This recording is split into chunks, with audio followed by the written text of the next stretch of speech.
Masih bersama Sapa Indonesia Malam, ada Wakil Ketua Umum Jokowi Mania Andi Azwan, lalu penuding ijazah palsu Jokowi Rismon Sianipar, dan Direktur Eksekutif Trias Politika Agung Baskoro. Saya tadi menindaklanjuti pernyataan Mas Agung yang bilang bahwa berdasarkan analisisnya sepertinya memang tidak bisa dipisahkan ada antara operasi-operasi tertentu, terutama operasi politik yang seperti disinggung Pak Jokowi. Nah kalau gitu saya tanyakan ke Bung Andi juga. Bung Andi, Anda tahu operasi-operasi soal yang Anda katakan tadi memang ada motif politik begitu? Anda tahu ada operasi-operasi tertentu dan siapa yang mengoperasikannya kira-kira Bung Andi?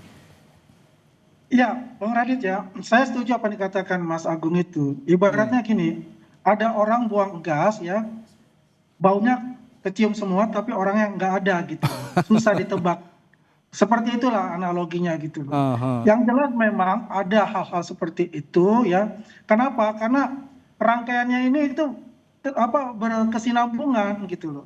Jadi backdoornya ini memang luar biasa untuk itu ya, untuk memanfaatkan situasi-situasi yang ada gitu. Karena itu juga dikatakan juga kan beberapa para pengamat politik yang mengatakan yang dengan argumen-argumen mereka gitu kan, ya sebagai contoh misalnya bahwa Mas Gibran itu hanya pelongo-pelongo ya, tidak bisa melakukan kegiatan-kegiatan, dan juga mendesak DPR untuk menjawab surat dari para purnawirawan.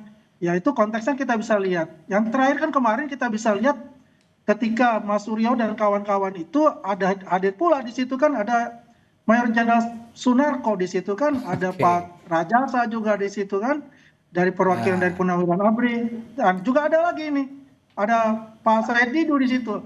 Saya juga bingung apa konteksnya dia bergabung di situ gitu. Ya kan? Karena nggak ada korelasinya. Nah ini membuat suatu tanda tanya besar kepada kita semua, dan juga bisa menjadikan suatu ya jadi bola-bola liar gitu. Jadi menganalisa yang jadi bola-bola liar akhirnya yang terjadi, dan itu buat kita itu sudah ada satu gambaran di dalam itu. Yang itu kembali lagi, kita ini bukan orang yang selalu akan menuduh tanpa ada bukti dan maupun data. Begitu Mas Radit. Jadi saya juga ingin minta tanggapan juga kalau gitu dari Bung Rismon. Bung Rismon tadi mengatakan tidak ada motif apa-apa. Ini murni soal untuk mengungkapkan soal kebenaran asli atau tidaknya ijazahnya Pak Jokowi. Tapi menurut Bung Andi kemarin ada beberapa rekan Anda juga Bung Rismon. Ada Mas Roy Suryo di sana, ada Pak Said Didu kehadiran dengan Purnawirawan TNI yang sebelumnya mengusulkan pemakzulan Gibran. Bagaimana tanggapan Anda soal ini?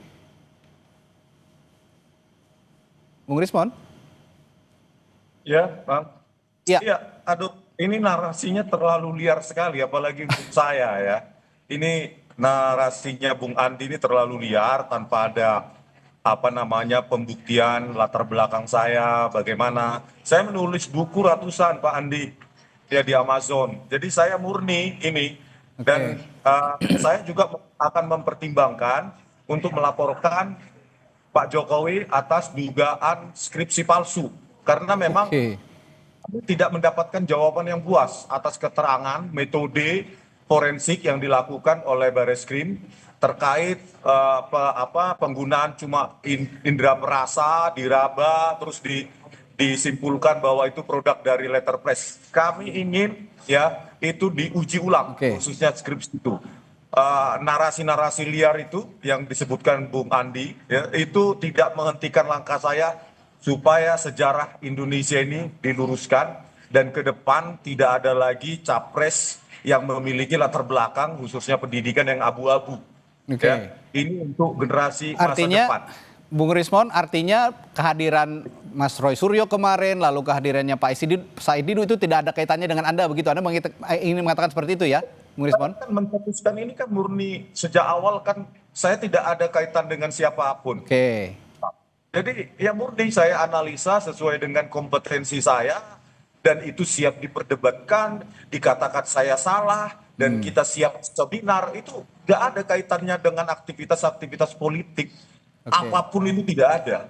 Ini murni ya saya datang ke Jogja ya biaya sendiri.